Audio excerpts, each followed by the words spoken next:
Selamat pagi, apa kabar semuanya? Saya berharap di sini semuanya baik-baik saja.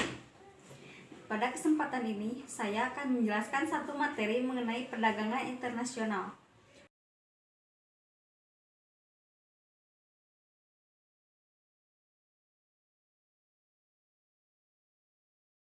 Oleh karena itu, apa itu perdagangan internasional? Perdagangan internasional merupakan suatu proses tukar-menukar atau jual-beli barang dan jasa yang terjadi di antara dua negara atau lebih. Adapun manfaat dari perdagangan internasional ini terdiri dari 1. Memperoleh devisa, 2. Menstabilkan harga-harga, 3. Memperluas kesempatan kerja, 4. Meningkatkan kualitas konsumsi, dan yang terakhir ada mempercepat alih teknologi. Yang dimana di sini saya akan menjelaskan satu persatu dari poin-poin tersebut. Yang pertama, memperoleh devisa. Jika kita mengekspor suatu komoditas, maka kita akan mendapatkan mata uang asing seperti dolar Amerika dan juga yen. Mata uang asing itulah yang disebut sebagai devisa. Devisa sendiri bisa digunakan sebagai untuk memperoleh barang modal atau konsumsi. Yang kedua, memperluas kesempatan kerja. Untuk memberi kesempatan kerja, dalam memperluas kesempatan kerja tersebut untuk menghasilkan kualitas produk yang dihasilkan atau yang dibutuhkan oleh tenaga kerja. Yang ketiga, menstabilkan harga-harga. Jika harga satu jenis barang tersebut mahal dan tidak mengikuti permintaan pasar, maka barang tersebut harus segera diimpor. Yang keempat, meningkatkan kualitas konsumsi. Perdagangan internasional dapat memacu industri dalam negeri untuk meningkatkan kualitas produk yang dihasilkan. Yang terakhir, mempercepat alih teknologi. Dalam menggunakan barang-barang yang diimpor dari luar negeri, dibutuhkan pengetahuan dan juga keterampilan dalam pelatihan terhadap teknologi. Setidaknya, kita harus mengetahui secara lebih dalam mengenai teknologi tersebut. Selanjutnya, ada faktor pendorong dan faktor penghambat di dalam perdagangan internasional. Faktor pendorong diantaranya perbedaan sumber daya alam, selera, penghematan biaya produksi, dan perbedaan teknologi. Perbedaan sumber daya alam, setiap negara pasti memiliki sumber daya alam yang berbeda-beda. Jika jarang suatu negara memiliki sumber daya alam yang lengkap untuk memenuhi konsumsinya.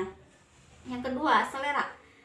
Selera dapat menjadi faktor penyebab terjadinya perdagangan internasional. Yang ketiga, menghemat biaya produksi, di mana barang yang diproduksi lebih besar akan lebih murah dibandingkan barang yang diproduksi lebih sedikit. Yang terakhir, perbedaan teknologi. Negara yang menggunakan teknologi maju akan menjual barang yang lebih murah kepada negara yang menggunakan teknologi sederhana.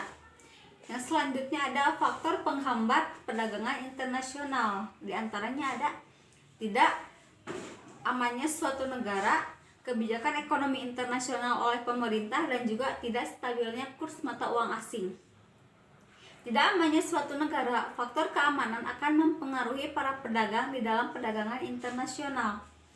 Yang ketiga, yang kedua, kebijakan ekonomi internasional oleh pemerintah, di mana kebijakan ekonomi suatu negara yang menghambat kelancaran perdagangan internasional, misalnya pembatasan terhadap jumlah yang diimpor. Yang ketiga, tidak stabilnya kurs mata uang asing. Kurs mata uang asing tidak stabil akan membuat para ekspor dan importir akan mengalami kesulitan. Yang selanjutnya ada teori perdagangan internasional. Teori perdagangan internasional ini dibagi menjadi dua, yaitu teori perdagangan yang pertama, teori keunggulan mutlak, dan yang kedua adalah teori keunggulan komparatif. Teori keunggulan mutlak, Adam Smith mengatakan, jika suatu negara disebut memiliki keunggulan mutlak, maka negara tersebut harus bisa memproduksikan lebih banyak dari negara lain. Yang kedua, Teori keunggulan komparatif. David Ricardo melengkapi dari gurunya yaitu Adam Smith. Dia mengemukakan bahwa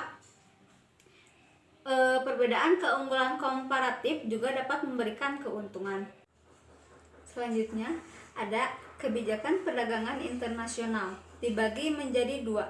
Yang pertama ada kebijakan perdagangan internasional di bidang impor dan ada kebijakan perdagangan internasional di bidang ekspor. Kebijakan perdagangan internasional di bidang impor diantaranya ada kuota, tarif, subsidi, dan juga larangan impor. Kuota merupakan jumlah yang ditetapkan untuk suatu kegiatan dalam satu masa atau suatu waktu. Yang kedua, tarif. Tarif kebijakan yang diambil pemerintah dengan menetapkan tarif yang tinggi dalam mengimpor suatu barang. Yang ketiga ada subsidi. Adanya perbedaan harga. Subsidi adanya perbedaan harga antara barang impor dan juga barang dalam negeri. Yang terakhir ada larangan impor. Adanya barang-barang yang dilarang diimpor, diantaranya barang-barang yang berbahaya. Selanjutnya ada kebijakan perdagangan internasional di bidang ekspor. Di antaranya ada diskriminasi harga, pemberian premi atau subsidi, dumping, politik dagang bebas, dan juga larangan ekspor. Diskriminasi harga, suatu tindakan penetapan harga barang yang berbeda untuk suatu negara dengan negara lain. Pemberian premi atau subsidi, kebijakan yang diambil pemerintah untuk memajukan ekspor. Yang ketiga, dumping. Kebijakan pemerintah dalam menetapkan harga barang ekspor untuk lebih murah dibandingkan dengan barang impor. Yang keempat, politik dagang bebas. Suatu kegiatan yang membuat masing-masing pemerintah memberikan kebebasan. Yang kelima, larangan ekspor. Suatu negara untuk melarang ekspor barang-barang tertentu ke luar negeri. Yang selanjutnya, tujuan kebijakan perdagangan internasional. Tujuan kebijakan perdagangan internasional di bidang impor ditujukan untuk mengatasi dampak buruk dari mengimpor suatu barang. Tujuan kebijakan perdagangan internasional di bidang ekspor ditujukan untuk melindungi produksi dalam negeri di samping untuk memperoleh keuntungan.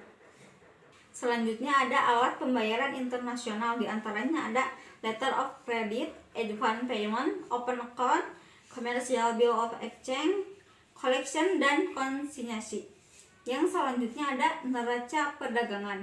Neraca perdagangan mempunyai peranan yang sentral dalam neraca pembayaran, di mana terlihat pada aliran uang yang keluar masuk dari suatu negara.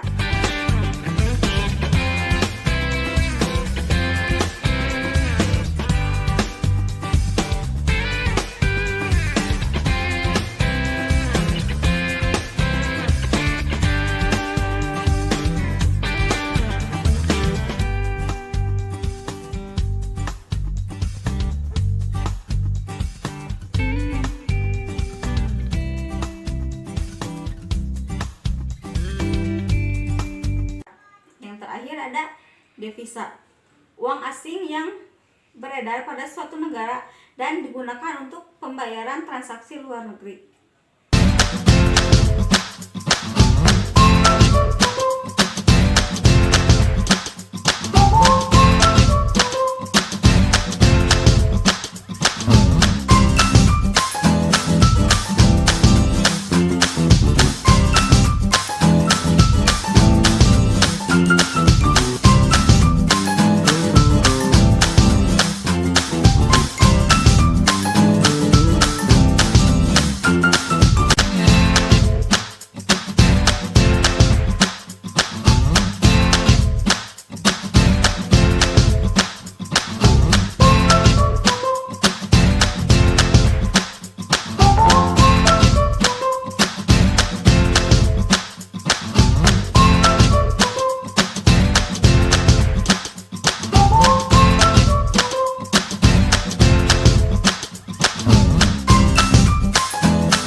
Demikian penjelasan yang dapat saya sampaikan. Mohon maaf apabila ada kesalahan di dalam kata dan perkataan. Begitu. Wassalamualaikum warahmatullahi wabarakatuh.